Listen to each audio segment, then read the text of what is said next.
आप operation lotus कह लीजिए, आप ऑपरेशन लोटस कह लीजिए या कुछ भी कह लीजिए, लेकिन अगर आप अपने घर को बचा नहीं पाई, अपने सांसद को एकजुट नहीं कर पाई, तो इसे पार्टी का सबसे बड़ा फेलियर ही कहा जाएगा। ये पार्टी का फेलियर क्यों कहा जाएगा? पार्टी ने आपको बिल्कुल नए चेहरों को, नॉन पॉलिटिकल लोगों को बड़े बड़े ओहदे दिए, संगठन में बड़े बड़े पद दिए, विधायक बनाया, सांसद बनाया, आपको पार्टी की इतनी महत्वपूर्ण जिम्मेदारी और पदों पर आसीन किया। तो पार्टी इससे ज्यादा और क्या करे? पार्टी किस कैसे, और लेकिन इसके साथ साथ किस प्रकार से भारतीय जनता पार्टी डोरे डालती है, डराती है, धमकाती है, ईडी सीबीआई का दुरुपयोग करके। ये भी किसी से नहीं छिपा है, देश देख रहा है कि किस प्रकार सत्ता का के नशे में लोकतंत्र का जो मजाक बनाकर भारतीय जनता पार्टी ने रख दिया है, और किस प्रकार से केंद्रीय एजेंसियों का दुरुपयोग कर कर लोगों को जो है अपने पक्ष में, अपने खेमे में लाने का प्रयोग भारतीय जनता आम आदमी पार्टी ने जो प्रेस कॉन्फ्रेंस की है उसमें तो क्लियर कहा है कि आम आदमी पार्टी जनता की पार्टी नहीं रह गई है, सिर्फ निजी स्वार्थ के लिए इस पार्टी को कुछ लोग चला रहे हैं, इसलिए मैं इस पार्टी को छोड़ रहा हूं और मैं अब जनता के लिए आगे बढ़ रहा हूं। जी देखिए, मैंने बताया ना कि पाला बदलने के बाद सुर भी बदल जाते हैं। पाला बदलने के बाद आपका देखने का दृष्टिकोण भी बदल जाता है और आपकी शब्दावली और हाव-भाव भी बदल जाते हैं। नहीं तो ये वही लोग थे जो अरविंद केजरीवाल जी की ईमानदारी की कस्में खाया करते थे।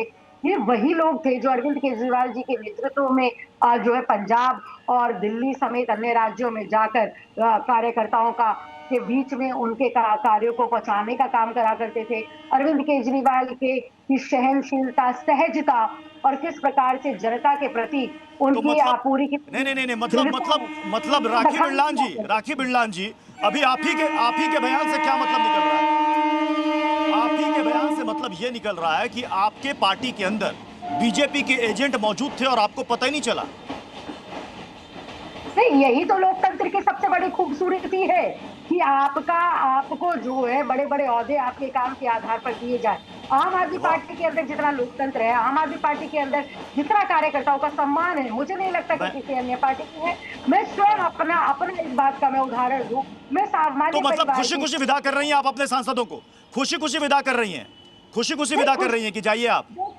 जब कोई जेल जाने से डरेगा, जब कोई अपनी और जो है समस्याओं से डरेगा, जब उनके ऊपर शिकंजा कसा है, जो डर गया तो मर गया प्रत्युष जी, आप इस बात को समझ लीजिए। और डर जिसके अंदर डर होता है वही इस तरह के फैसले लेता है। संगीत रागी जी हमारे साथ जुड़े हैं। संजय सिंह जी भी तो है, अंकुश पिसियार, क्या मेरी आवाज जा रही है? अंकुश सतेंद्र जैन जी भी हैं, विजय नायक जी भी हैं, लगातार कितने नाम हैं जिन्होंने सलाखों के पीछे रहकर जो है अपनी दृढ़ता को पार्टी के प्रति, अपनी जो है समर्पण को जताया है, दिखाया। और कुछ लोग ऐसे हैं कि जरा सी चूड़ी कसी नहीं ईडी सीबीआई की और तुरंत आप। मैं एक सवाल पूछूं? ठीक है, मैं तुहिन सिन्हा जी कुछ कह रहे हैं? क्योंकि मैं फील्ड पर हूं, मैं आप लोगों को देख नहीं पा रहा हूं। ये बहुत आसान है, ये बहुत आसान है कहना कि ईडी के डर से, कार्रवाई के डर से। अरे मैं एक छोटा सा सवाल पूछ रहा हूं कि काफी समय से, लंबे समय से, शायद 2 साल हो गया होगा, राघव चड्ढा कोई भी जो है पार्टी के एक्टिविटी में पार्टिसिपेट नहीं कर रहे थे। सेम जो है हरभजन सिंह का भी था। क्या अरविंद केजरीवाल ने कभी संवाद करने की चेष्टा की, प्रयास किया? उद्धव ठाकरे, अरविंद केजरीवाल जो है अपने घर में बैठे रहते हैं, जनता से मिलते नहीं है, अपने कार्यकर्ताओं से मिलते नहीं है, तो संवाद के अभाव में निश्चित रूप से मुझे लगता है कि असंतोष बढ़ रहा था। इसमें आप भाजपा को क्यों दोष दे रही हैं?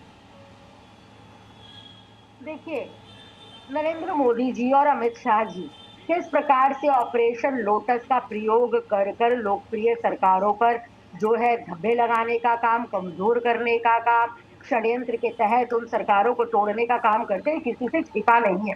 चाहे महाराष्ट्र हो, चाहे मध्य प्रदेश हो, चाहे हमारे साउथ के अन्य राज्य हो। तो आप तो इस तरह के सवाल ना ही करें तो अच्छा है।